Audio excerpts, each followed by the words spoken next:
The next speaker has swum all the way from England. She's got more degrees than you can poke a stick at, and you can read her bio as well in your programs, and I encourage you to do that. Thanks, Anne. It's a great pleasure to be here, my first time in Tasmania, so I'm very grateful for the warm welcome. And I've been practicing how to say Launceston. Did I get that right? Because you'll be aware, I know, that we also have a place spelt the same in the UK, and I had to learn how to say that as well, and that's different to how you say it, so I've had to unlearn that, which is a bit of a theme for that I'll come back to as we talk together today. I do have a doctorate, but it isn't a medical doctorate, so my work is in organisational change, and I've worked in mental health and services for people with intellectual disabilities for some time. And so I really appreciate Andrew amplifying certain parts of my biography, because I come to you today not as somebody who feels that they're an expert in anything particular, but I do like to journey through life with curiosity and with a passion for bringing about change that actually makes a difference for people. So I come to you with that kind of offer today, that this represents part of my journey and certainly not a destination, and this is part of that process. So really, when I'm thinking about change, I think it's important to notice that actually just wanting change isn't enough. And I think we've heard from Frank today about, actually, I think he would probably agree that just wanting change isn't enough. But I guess I became very curious because I see a lot of change effort in services across the UK. But actually some of those change efforts, although with very good intentions, actually perpetuate the status quo. They keep things more the same than they do make things change. And that's paradoxical, but it is also what I think people experience in services in the UK. So my thesis is that change not only has to be something we desire and something that we make a lot of effort towards, but that has to be effortful and thoughtful in terms of how we actually bring about change and not simply talk a lot about wanting change. So what I want to share with you today is really some bits and pieces from my story, if that's okay, and to think about how that might apply when you're thinking about change here. And I think really although I'll talk about my own inquiry work in terms of some of the service provision inquiry that I've done, I would encourage us all to notice that actually what I found as I was journeying to try and help services make a bigger difference in people's lives, I actually felt that I had to apply the same thing in my own practice. So we'll talk about that and actually think about how that is also something that I think that governments need to pay attention to as well, and policymakers. So, my journey started a few years ago now, actually, in a venue not dissimilar to this, in the UK, in a place called Hatfield, which isn't very glamorous. It doesn't sound very glamorous, does it? And we had a conference very similar to this. I'd been managing a large mental health service and trying really hard to do it well. There was nothing wrong with my intentions, and we had a speaker from Australia, Helen Glover, who you'll see today and tomorrow, and indeed the following day. And I was sitting in the audience and listening to Helen, and I suddenly thought, oh my goodness, we could be doing things so much better. Because Helen introduced me to the notion of recovery in mental health services. And a lot of people, you know, when you talk about recovery and mental health services, people who aren't part of the system kind of go, well, what else is there? But actually, it turns out that we can inadvertently get in people's way. So Helen introduced me to the notion of recovery, and I felt like I'd had this switched on. Of course, I didn't know everything I needed to know at that point, but I knew I needed to find out. And I was hungry to find out how things could be different. And I wanted to go and infect everybody else. I wanted to go and flick other people's light switches. I thought, if I just switch their light switches on, everything will be fine. But of course, switching somebody's light switch on is one thing, but actually helping people to change the way that they practice is another. So I'd had my curiosity sparked, and I needed to learn how to translate that for people. So I agreed in the organisation that I was working with that I would start this inquiry into recovery-orientated practice. I'd been so impressed by people with a lived experience who'd shared their stories. And I really wanted to honour those stories, but not pretend like they're my story, because they're not. But I wanted to honour them. And I thought, well, if I just go and use some of these stories and talk to people who are delivering services. I'm so sorry, jet lag takes words from me. It doesn't take complicated words generally, it just takes the ordinary ones that you just need. So I apologise. So yes, I thought, well, you know, that will help, won't it? If we understand our impact from the perspective of people with a lived experience, that will help us to do things differently. But I found that actually using narratives from people with a lived experience was helpful, but it wasn't enough, because practitioners became rather self-conscious, actually. They realised that they were doing something that wasn't altogether helpful, but they didn't know what to put in its place. And so they weren't able to change how they interacted with people. They didn't really know. You know, most of the practitioners I've worked with over the years are good people trying to do good things. You know, none of us come to work rehearsing the words, today I'm going to mess somebody's life up in a bigger and more spectacular way than I've ever done before. We don't, do we? But sometimes we do anyway. We do, inadvertently. So I needed to find out what this thing called recovery-orientated practice was actually all about. And I can remember distinctly being at an event where there were people with a lived experience and people who provided services all thinking together. It was a day in Cornwall where actually the sun was shining. I know you think you've put this weather on specially for me, and I do appreciate it, but sometimes in the UK the sun shines.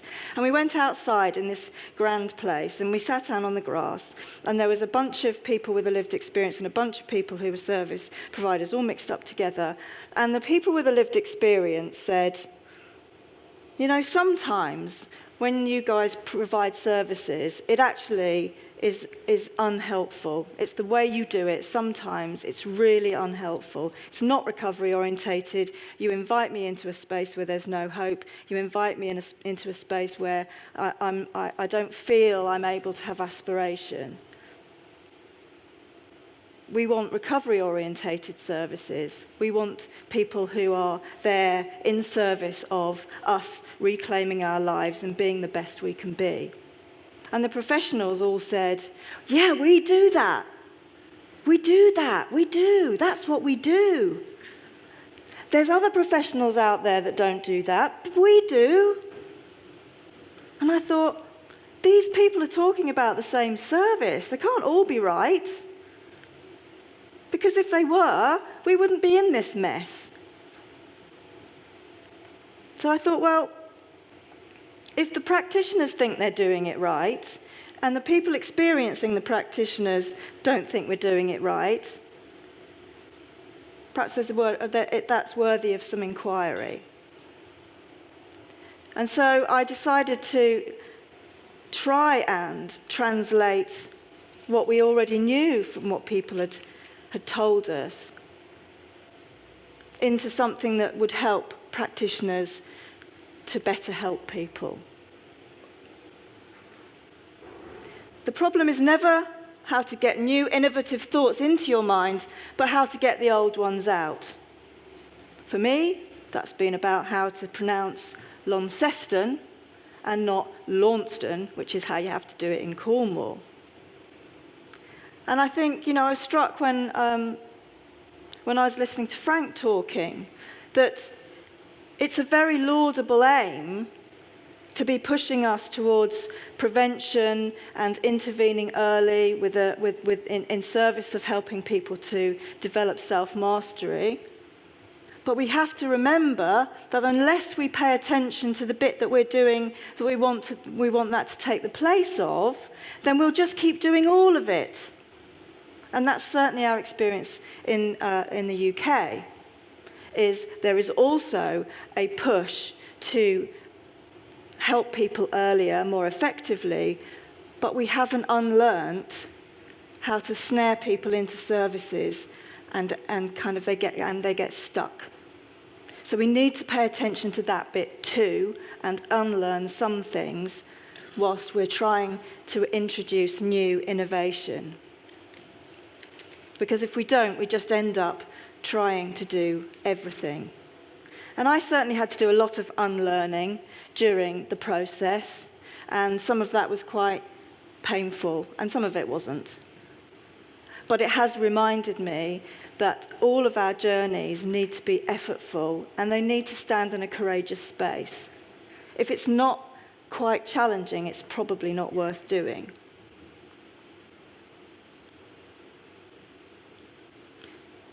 So I went and had conversations with a number of people who were working in a recovery orientation. And actually, it was interesting to me when I was doing the inquiry. People would come up to me and say, Anne, you have to go and talk to this person because they are so recovery orientated. And I would go to that person and I would say, would you have a conversation with me about what working in a recovery orientation is about? And they'd say, oh, well, I am not an expert. I really aspire to working in that way, but I wouldn't say I'm an expert. And we would have conversations about how effortful it is to work in new ways. And then a few other people would come to me and say, I do it. And they would have conversations too. And the people that really were getting to grips with what this thing really is were the ones who really didn't ever say, that's what I do. The ones who said, that's what I do, I found not to be quite so effortful in their attempts to try to make a bigger difference in people's lives, and to be brave enough to face some big challenges. So this was what I kind of gleaned from my inquiry in terms of what resilience-orientated practice is. And I've started to call it resilience-orientated practice because actually it does fit with the kind of the notion of recovery, but it also has a number of other applications. And in fact, I used this with some work I did with the Home Office, which is a government office in the UK where it's nothing to do with mental health, and they recognised this as a helpful kind of model. So I offer it to you not purely as a practice framework.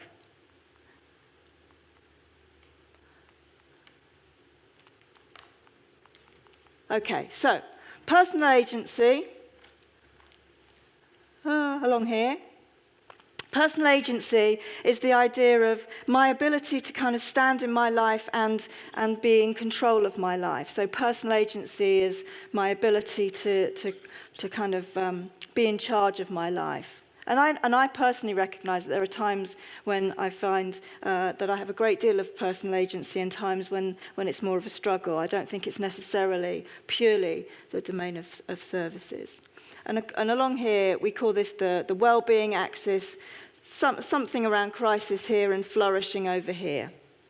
Different words work for different applications. Now, broadly speaking, now obviously this is a diagram, so it doesn't describe real life. It's a metaphor rather than an actuality.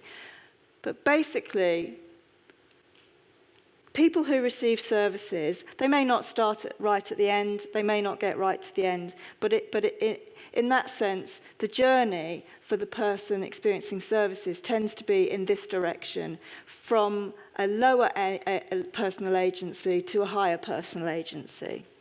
Okay. So that's the person's trajectory. And the professional's trajectory really needs to be the converse. Yep. Again, it may not be that they take over. I can't get my thing to work. Take over here. They may start here. But the idea is that we have to be brave enough to get out of the way when we're no longer helpful, and be brave enough to ask ourselves whether we are getting in the way. So I figured that there was an area of potential and an area of ambivalence from what people were telling me about their experiences. That for the person, this ambivalence, now I think language is really, really important, and I found that people were using different types of language, and I think that professionals use language without much thought sometimes, so we get used to throwing a phrase or two around, but we don't actually think, how am I using this, and what are my assumptions that sit behind what I'm saying? And so actually, when I started having conversations with people, this word was resistance. But actually that didn't feel quite right for me, because it doesn't make any sense that people don't ask for help and then just simply throw away everything that's offered to them just because they can. There will be reasons behind it, and those reasons will be very personal. So I started thinking more of it as ambivalence, because that feels much more, much less kind of rigid. So these are just some suggestions. It's not an exhaustive list, but actually people may fear. You know, if I've been working with a professional for some time where the professional's taken all of my agency away from me, actually it's quite a scary thing to start thinking about how I might take that back. I may lack confidence, I may lack self-esteem, and it may be comfortable that I've had this relationship with my worker for so long. I may be in a very comfortable place. And actually, I think this isn't unfamiliar territory for us. I think as professionals, we tend to try to find out why the person may be having trouble working with us in this kind of notion of recovery. But I think what we're not very good about is about owning our own space in that relationship too, and saying, actually, we have motivations, we have ambivalences too. And there's something about practicing and really standing in that space and saying, this is a relationship going on here. So for the professionals, maybe there's a fear of being seen as uncaring if we start working differently with people. Maybe I have a need to be needed.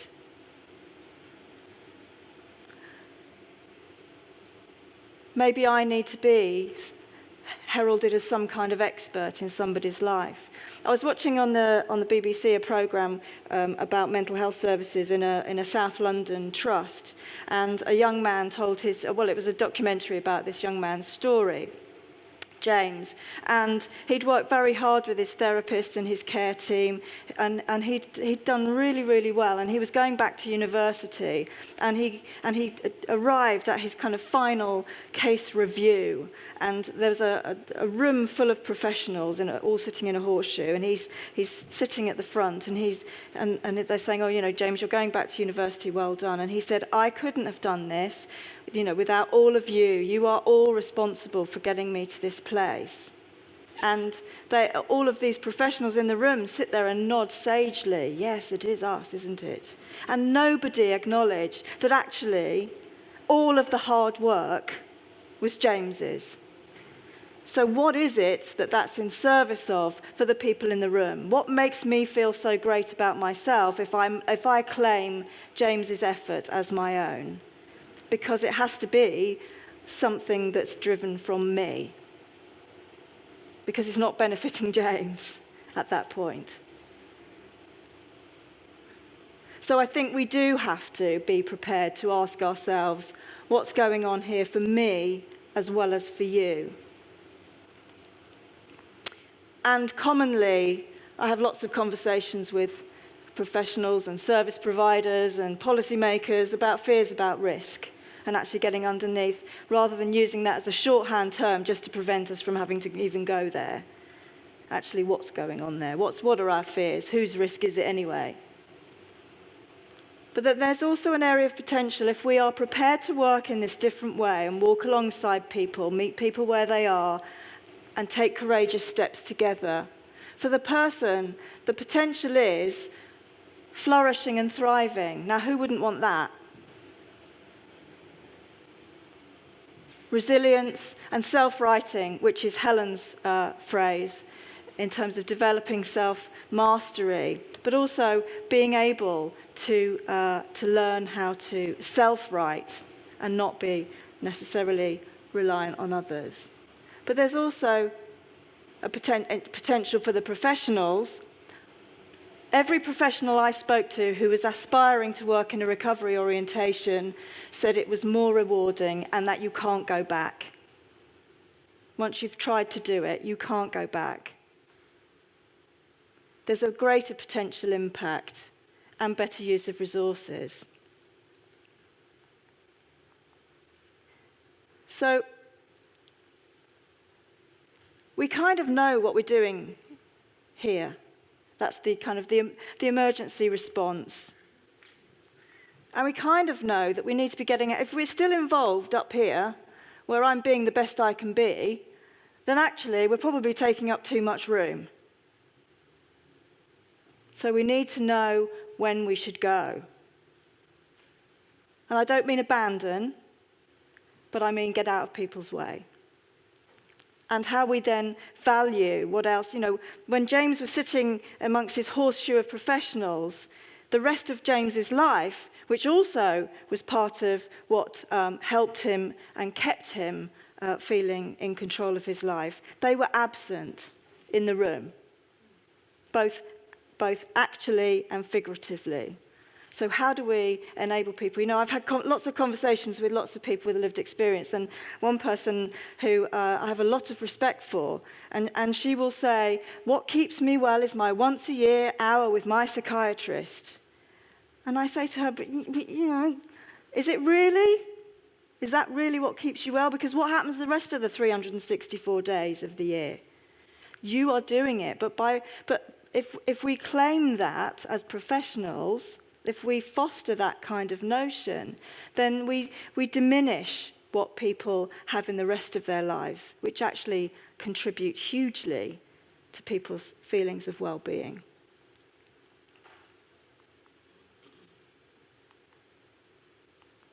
So the bit that I'm really, really interested in is this bit here, in the kind of the center of the axis. Because there are some fateful steps around this centre of the axis, I think, hearing what people have said to me. That actually, do you like that? That took me ages to get that to Zoom. I'm so pleased with myself. But actually, that's what the professional's role is to enable, facilitate, support the person to move up the axis. But if we don't pay attention to that, the need to keep working in support of whatever the person's being the best they can be looks like, we inadvertently privilege illness saturation and dependence.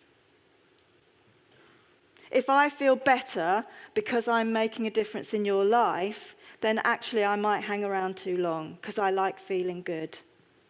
So I need to be prepared to own that. Now, that doesn't sound too good, does it? We don't really want to be part of that, do we? Being part of illness saturation and dependence. But the word that I hear a lot in services that we're much more comfortable with, doesn't exist, is maintenance. And for me, that speaks to the same thing.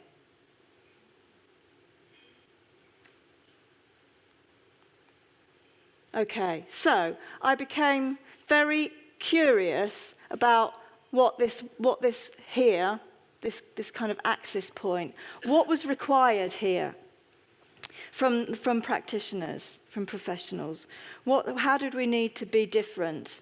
If this way of working is different, what does it look like?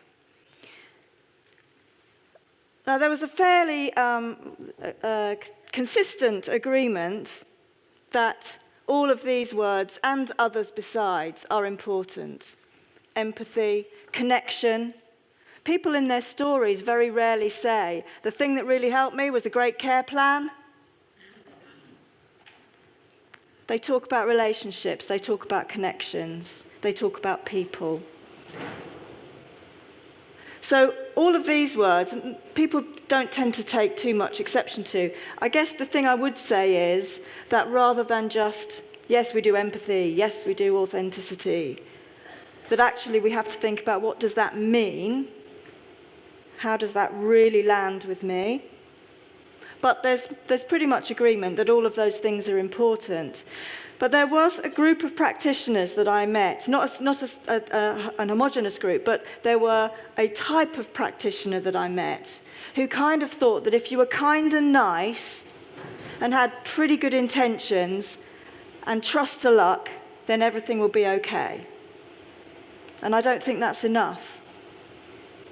I'm not saying you shouldn't be kind and nice, but I'm saying being kind and nice isn't enough. I was also curious about the notion of hope, because I think hope does come through really loud and clear in people's stories, and we've heard the word today from the courageous people that we've heard from already. But I was curious about what that meant for me as a practitioner, because I'm not sure I can hope on somebody else's behalf. I'm very keen that we all work on hopefulness, but I'm not sure that some people talk about holding the hope for others, and that felt a bit passive for me. And I wanted to know from practitioners and professionals, well, what does that mean for me? And I believe that it sits in the belief, and that requires me to really challenge some of my assumptions about what I believe.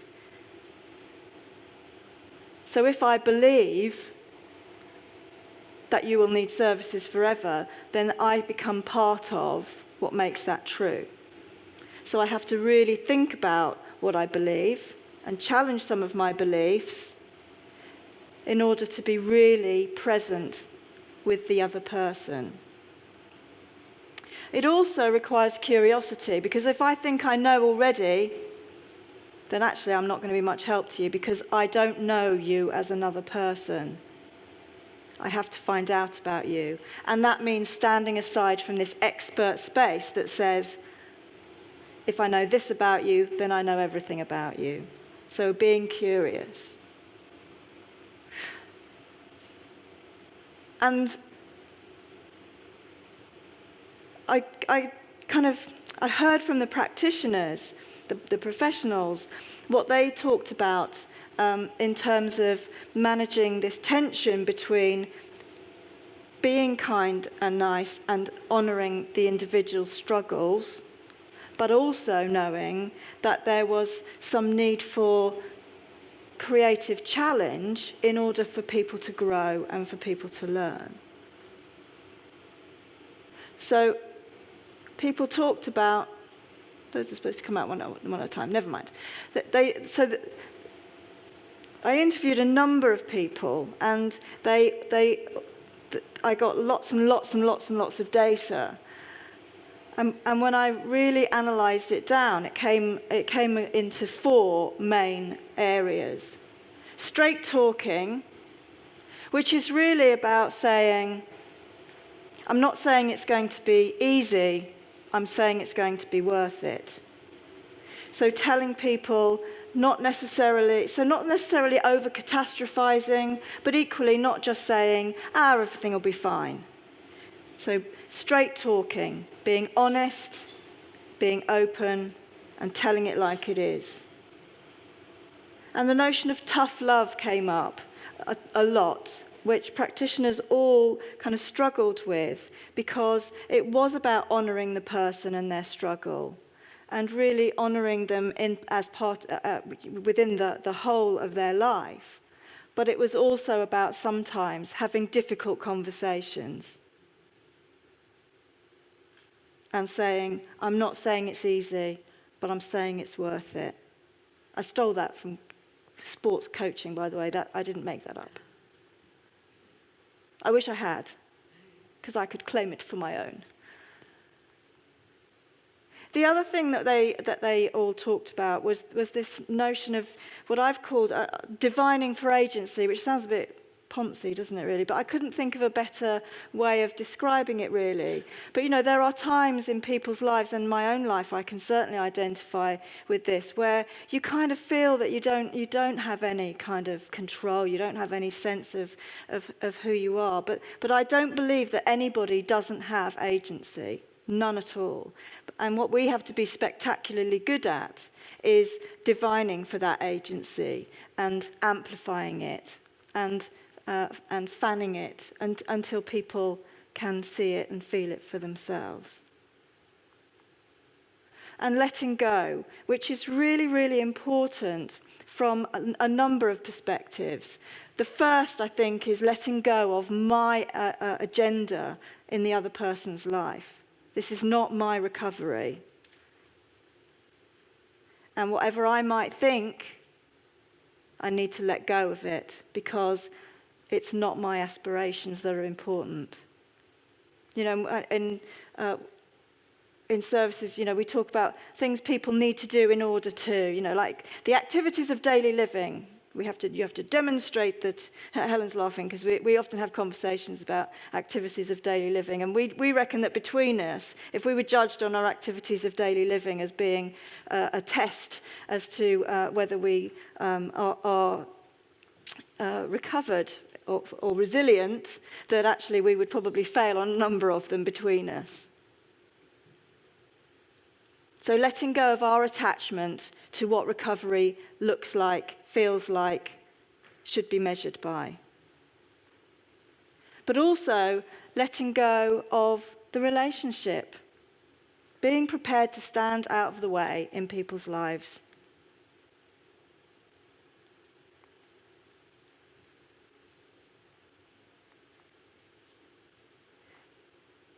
And what underpins all of this is this idea of reflection in action. And we're all familiar with the idea that we reflect on on how we practice. Often in the car on the way home, on the train on the way home, what went well, what didn't go well. Reflection in action is more active in terms of it's in the moment, checking out what's going on for me and in the moment. So this thinking about what I'm currently doing in service of for the person in service of their lives. So this whole idea of being very present and very authentic as practitioners.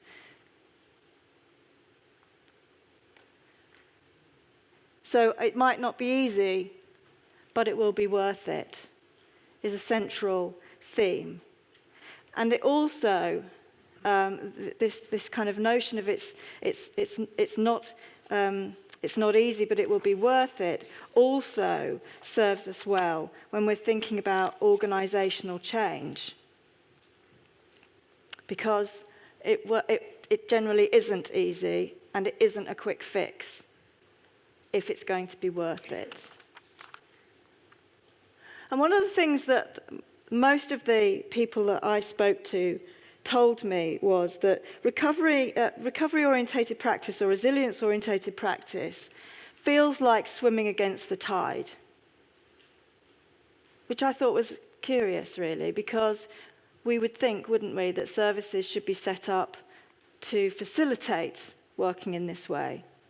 But what most of the people said to me was, you have to be prepared to just kind of put your head down and get on with it anyway.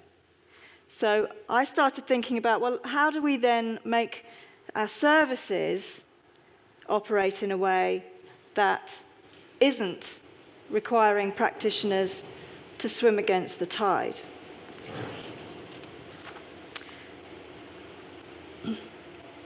And I guess I started thinking about this. I was working with a colleague of mine who was involved in a piece of change work in a service for people with intellectual disabilities. And she was invited into this service to fix the problem, to fix the cultural problem. And she came to me and she said, I don't know how I'm going to do this, really. I've been going in and showing them how it should be done, and it doesn't seem to be making much of a difference. And I thought, okay, we'll think about that. And she'd been into this service, and they'd said, well, we don't really, recovery-orientated practice isn't really, it doesn't really work for us in where we are. But we have person-centered planning. And we thought, great. So we said, okay, if you can demonstrate to us how person-centered planning is working for you, then that's great. We'll just get out of your way. We'll say well done, and we'll be off. So they said, we said, tell us how it works. And they said, well, everybody has a person-centered plan. Yep. And they're all kept in the office. Yeah. And then we just provide what we always provide. Yeah. How does that work then? How person-centered is it? Well, everyone's got one. And we try to write them as if we were the person. This was a service for people with severe intellectual disability who most of the people would not have been able to contribute meaningfully to the written form. So we started to inquire with the staff team about actually what service were they providing with people. And it turned out that really what they were doing in the main, this was a service where people lived for quite considerable lengths of time, and people they didn't self-select to live there. They were living alongside people that they probably wouldn't have chosen for each other. And so it turned out that what they were doing was really teaching people how to be good patients. Now, I don't know about you, but when my time comes, and I am no longer of this earth, on my headstone, I will not feel I have made much of a difference if all I had was, here lies Anne Markwick, she was a great patient.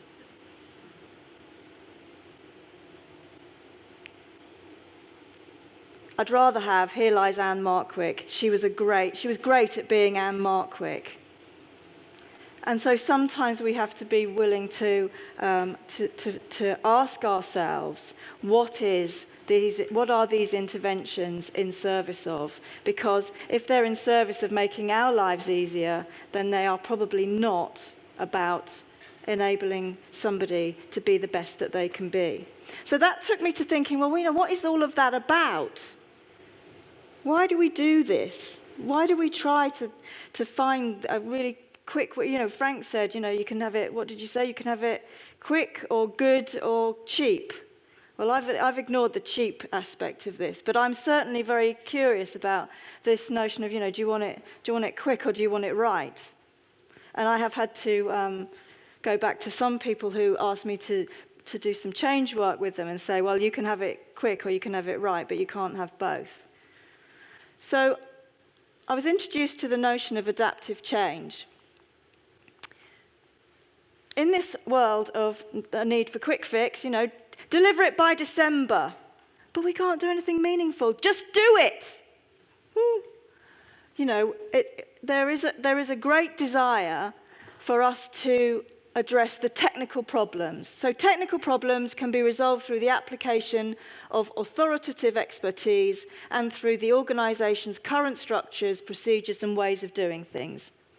Now, I know Andrew said that you might need some translation. I've actually needed a little bit of translation since I've been here, because when I was with a group, was it a week ago, 2 weeks ago? I can't remember. And we were saying to them, so how would you personify this? And I said, like if you've got a dripping tap, what do you do? And they said, we call a tradie. And I went, what? You do what? And they said, call a tradie. And I said, I know that's English, but I don't know what you're saying. But I guess you know what they're saying. So I said in my best Queen's English, oh, you mean call a tradesperson? Yes, of course. And of course, that is what they mean. So you call someone who can fix it. Someone will know what the problem is. They will know how to fix it. That is what a technical problem is.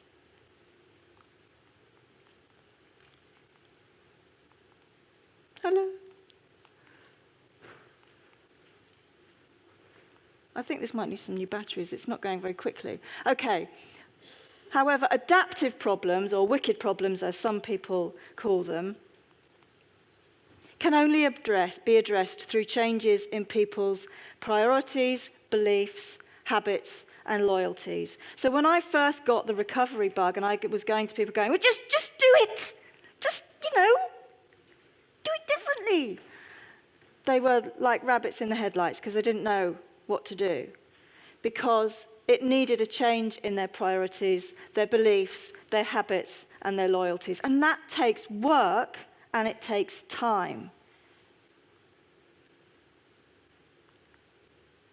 So technical problems and adaptive challenges, the kinds of challenges, they are technical, the problem definition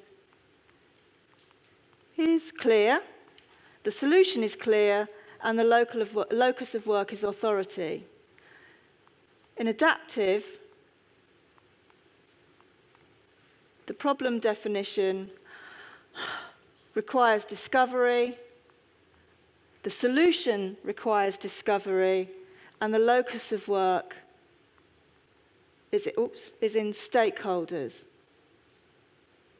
So the danger is that we're faced with adaptive challenges, which are the difficult ones. You need to really inquire into what's going on, and you need to work out a solution. You often need to think outside the box, and that's where policymakers often make the mistake of writing a new policy and thinking that will solve the problem. I'm not saying policy isn't important, but if policy isn't accompanied by a process by which we can unlearn, we can discover, then actually it becomes a technical fix for an adaptive challenge. Now, to get our heads around this notion of technical fixes for adaptive challenge, I invite you into my son's bedroom. It should have a health warning, by the way, he's 18. Now, I think Dan's bedroom is a technical problem. Just pick the bloody stuff up off the floor. He's got a floordrobe rather than a wardrobe. And I dread to think what's under his bed. But it turns out it isn't a technical challenge, because however many signs I put up on his wall, nothing changes. Because unless he believes that there is any kind of merit in having a tidy room, he will not tidy it. And in fact, I have learnt from my son. He says, Mum, why do you get so cross about things that really don't matter? And I've learned now that I try not to get so cross about the things that don't matter. But can you see how that kind of explains the kind of difference between, and how applying a technical fix to an adaptive challenge can inadvertently keep the status quo going?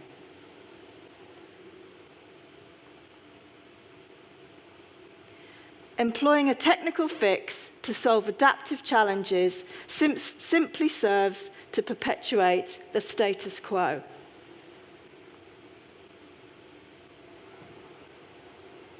No cycling. Whoosh.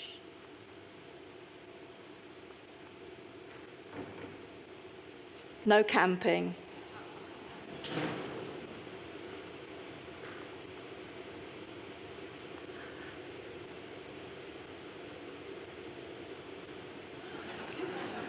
I think he can probably be forgiven because I'm not sure he could read the sign, but it did make me smile. Yeah, so things like, hand washing signs in the toilet is an adaptive fix is a technical fix for an adaptive challenge. And we do that in organisations too, don't we? So something goes wrong, we write a new policy, and then we stand well back. So crises require command. So when you need something to happen quickly and you need someone to know what they're doing and what the solution is, they require command. Technical problems require authority. You need to know somebody who knows what they're doing and what the problem is, and they can fix it. But adaptive problems require strong leadership. People with vision, people who can think outside of the box. Do you say think outside of the square, do you? And people who can take us to a different place. Because if we only approach things through technical challenges, then we will end up somewhere very similar to where we started. And quick sales pitch now. There's a workshop later to think about some of this stuff in a bit more detail. So thinking about the notion of adaptive leadership. There's a workshop a bit later on. That's my sales pitch.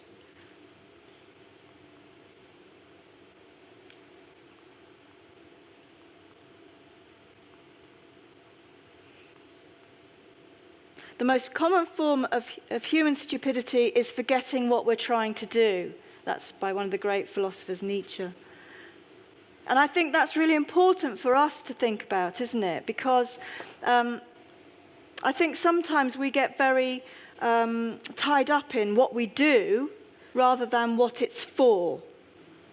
Yeah, technical rather than kind of longer-term adaptive. So, when President Bush went to the NASA space station and saw the guy with the broom sweeping the floor, and he said, "What do you do?" And the guy said, "I'm putting a man on the moon." Yeah. So we've got to really keep a hold of our notion of what our putting a man on the moon is.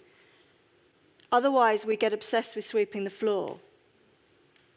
And whilst that might be a task that is part of our job is not in service of sweeping the floor. It's in service of something bigger. We must remember to keep asking ourselves, what exactly are our interventions in service of in the person's life? And to really inquire about, well, actually, have I got my own motivations in here?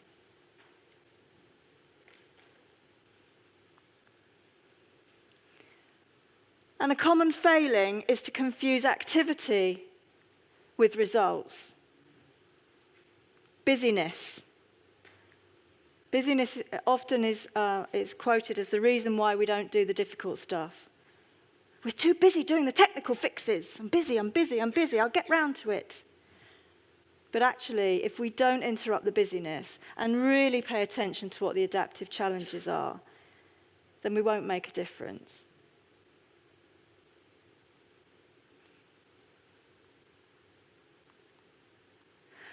Now, this is from the work of Heifetz, who talks about adaptive change. And he says that people, organisations, teams, whoever, need to be in their zone of disequilibrium in order to bring about change.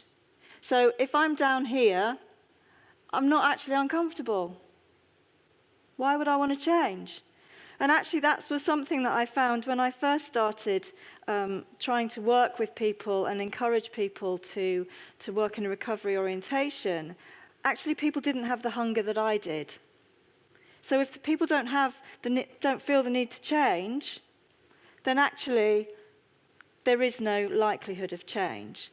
Equally, if you take people to such a place that they can't tolerate the level of heat, if you like, then change doesn't happen either.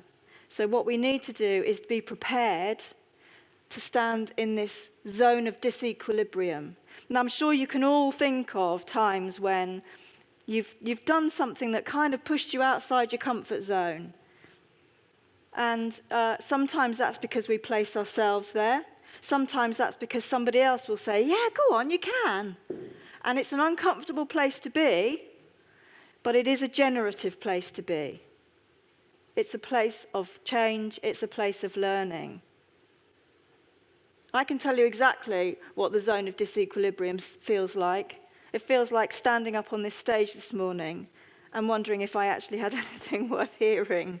I'll ask you that later, not just now. But so we know that we have to put ourselves into that space of disequilibrium because therein lies the potential for learning and for change. But it's also true of organisations, of teams, and of individuals who practice. So staying in this zone of disequilibrium is really important. And kind of what goes along with that is that Heifetz and Linsky say that actually adaptive change is about disappointing people at a rate they can absorb. Now that might sound a bit strange, but what that means is that if what we're used to is technical fixes, and if what we have a desire for is a technical fix, that actually we have to be prepared to just wait that bit longer or work that bit harder. I'm doing a change piece in the UK at the moment where I've been asked to go in and fix a team that isn't functioning very well.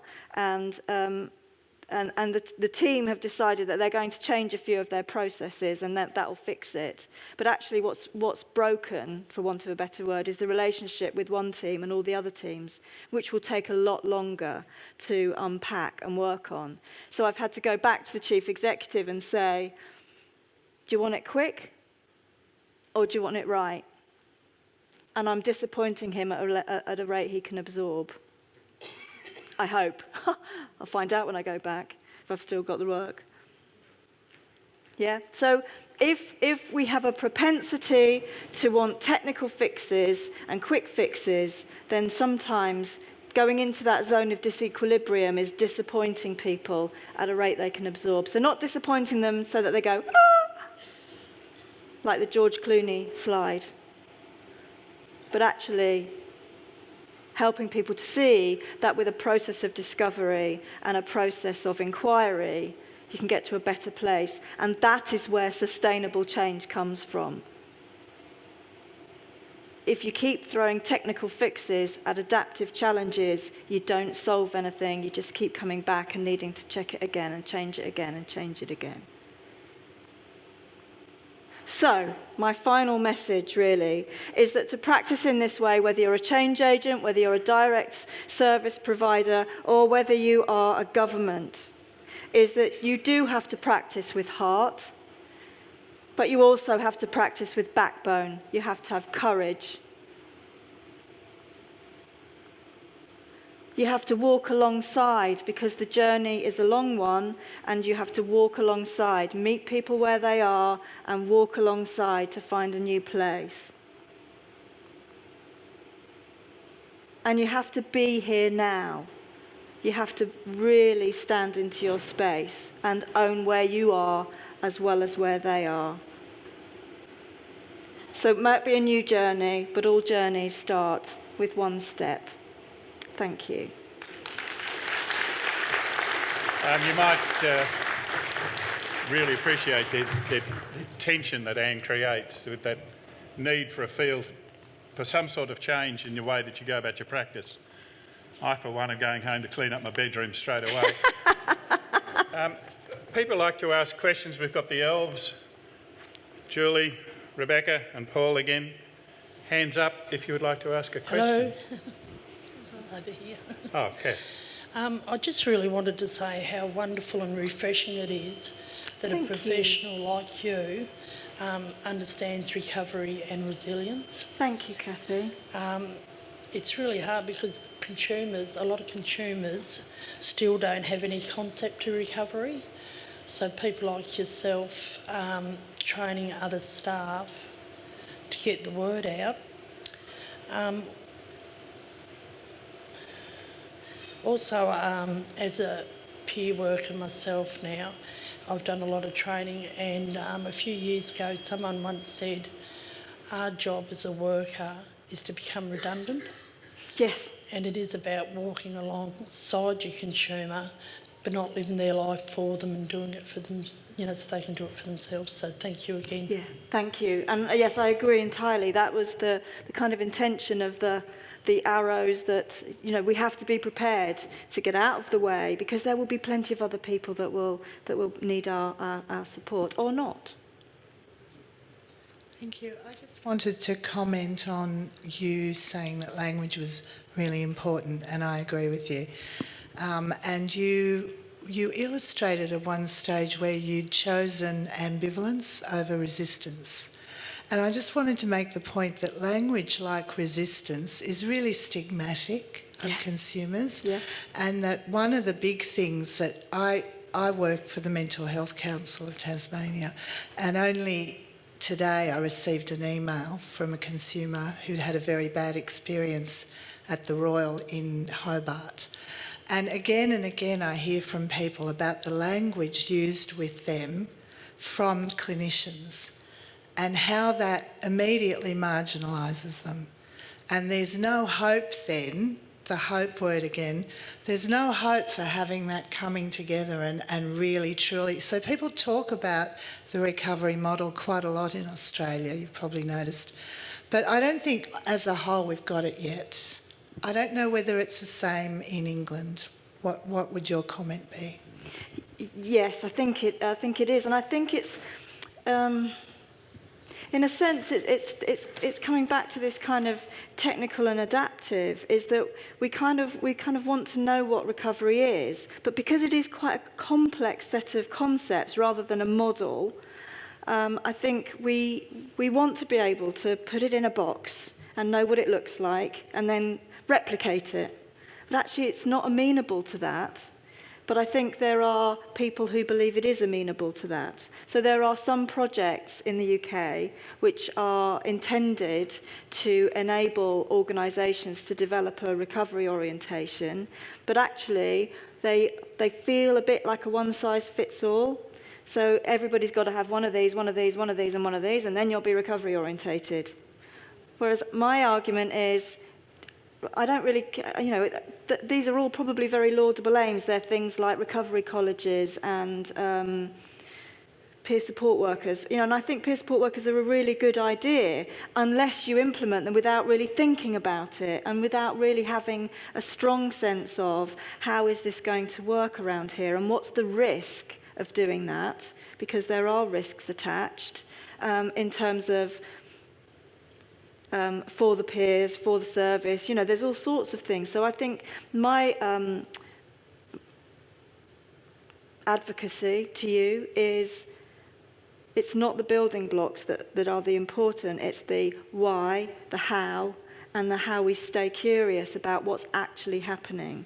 You can make a mistake with language once, twice, whatever. People can understand that. Consumers are people, carers are people. We get it. We know if you're well-meaning or not. Yeah. But I'm feeling like I need to start a movement called Mind Your Language. I don't want to hear manipulation from clinicians. And that's one of the words they use quite a lot. And there are others. So Yeah. And I think, you know, we need to think about how do we invite the professionals into that space to help them to understand how some of that lands. And there's some work that I'm doing in the UK about actually helping people to really engage with the notion of, you know, nothing about me without me, because I think that really does challenge us on our language. Because if I'm prepared to say it in the room with you there, then I need to be able to defend what I mean by that language. And it causes us to have a whole different conversation. Now, I don't think we're all the way there with that yet, and certainly not in every organisation. But I think it's the effortful way of trying that actually takes you to a different place. But I think that's another one of those things. It would be very easy for us to say, oh yes, we're a service, it's nothing about us without us, but actually not deliver that at all. But it sounds lovely on our website. But actually, I'd much rather we kept our goals achievable and real and really made them happen. It's like person-centred planning. If you're going to do it, but don't just say you do it. Thank you for those comments. Would you join me in thanking Anne? Her gift doesn't include a return airfare, so you'll have plenty of time to talk to her. I'm swimming back, aren't I? Thank you. Thank you.